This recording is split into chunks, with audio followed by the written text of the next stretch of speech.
What's good, my YouTube connoisseur? It's your boy, the Bearded Sage, aka TBS, and I ain't talking no bullshit when I say I got a treat for y'all.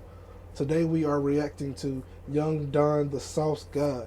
He has amazing edits and animations. Just wait for it, you'll find out. Let's get straight into the video. This video is titled, I Hated Working With Him. Let's see what it's all about. And that's when I decided that I hate this dude.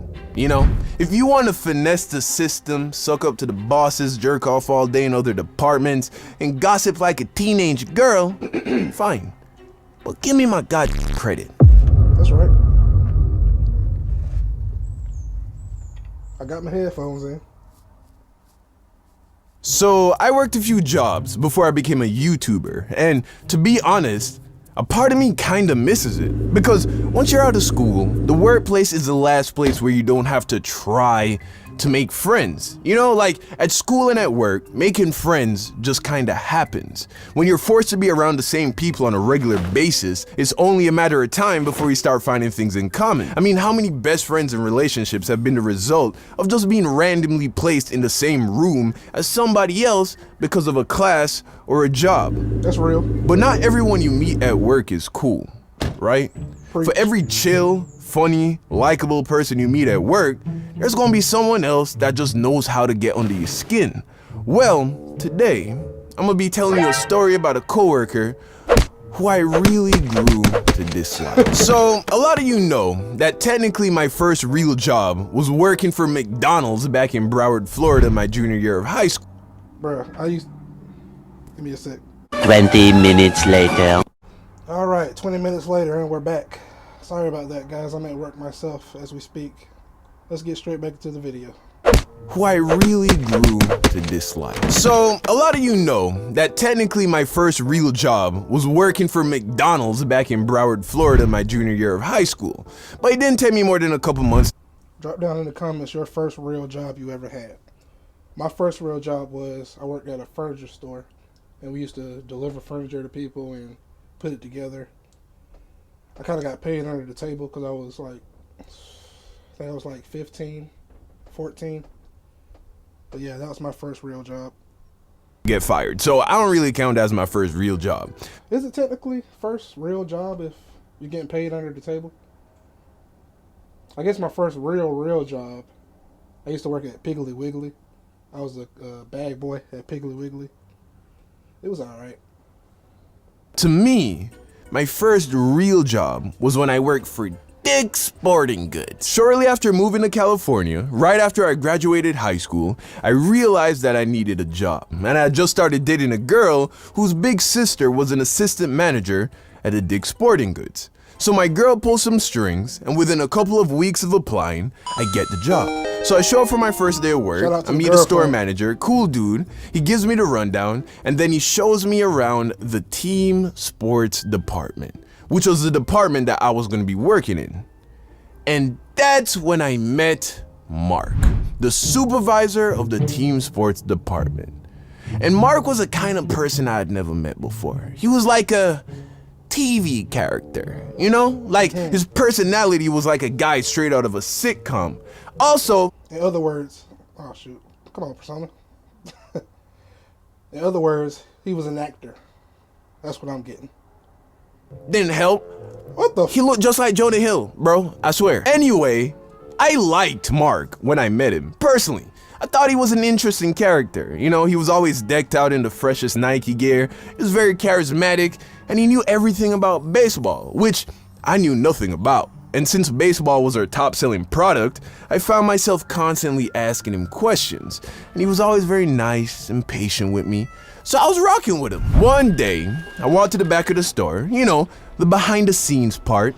I went to the back to print some signs for some products when I saw Mark chilling in one of the little office rooms with this other employee. I overheard their conversation, and I realized that Mark was sneak dissing one of the other employees. He wasn't saying anything nice, you feel me? Which happens at work. But what I didn't like is that I've seen Mark being really chummy with the person he was talking about. AKA, to me, it seemed like he was being fake to that person, which right away I didn't like. Because I don't like fake people, even if it's not directly to me.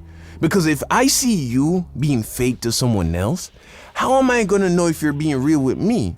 You could be the most rude, offensive, insensitive person.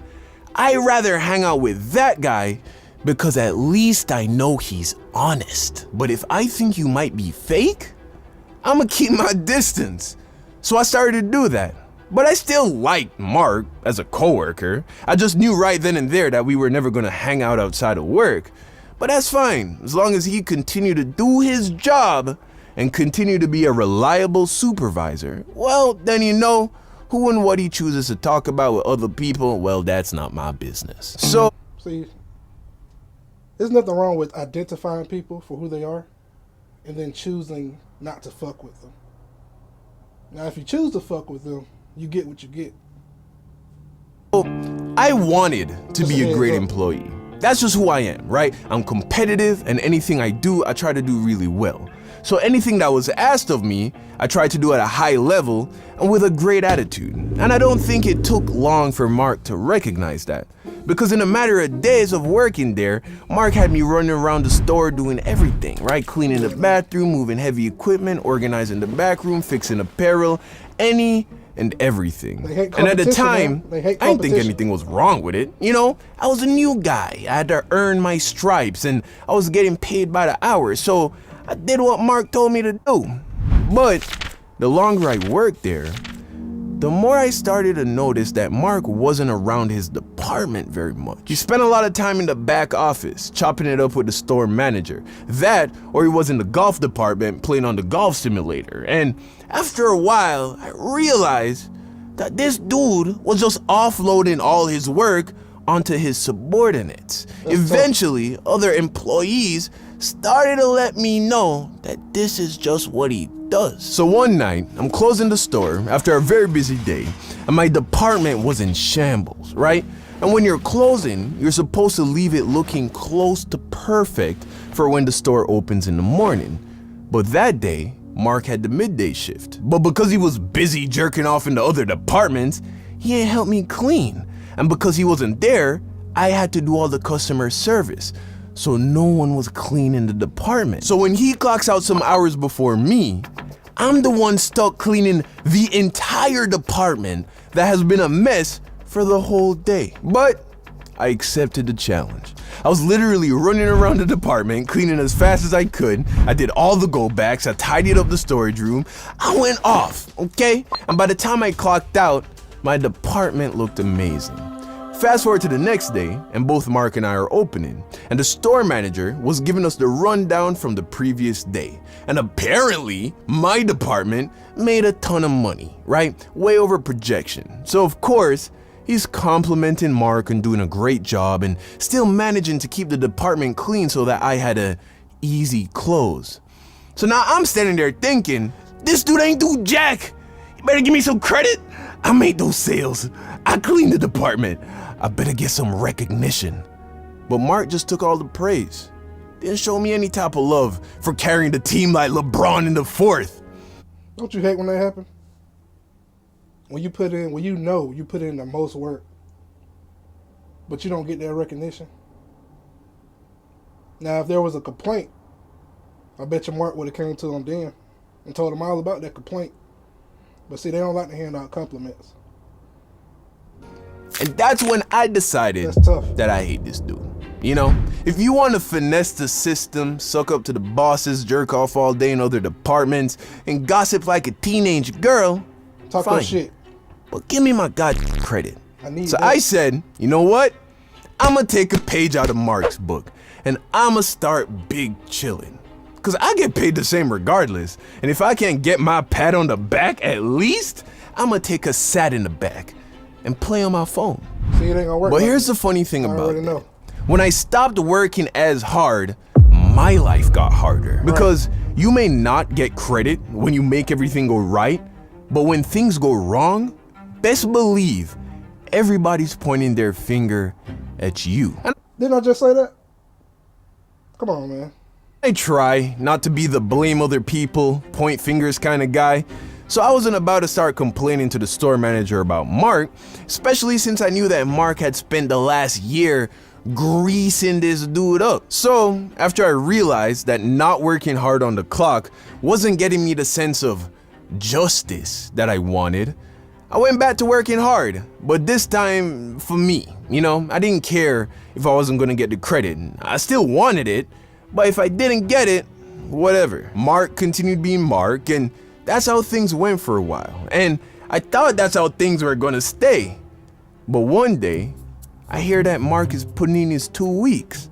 Apparently, he thought he was gonna get some promotion, but turns out that upper management saw that Mark was a poser and gave the position to someone else.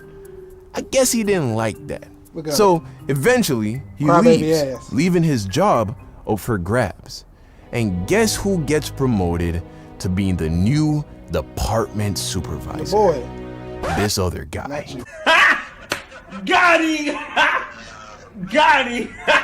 Who was there longer than me, but yeah, he was a good worker, so fine. But then he left like a few months later, and then I became the department supervisor. Okay. And right before I quit, I was getting interviewed for that same promotion Mark wanted.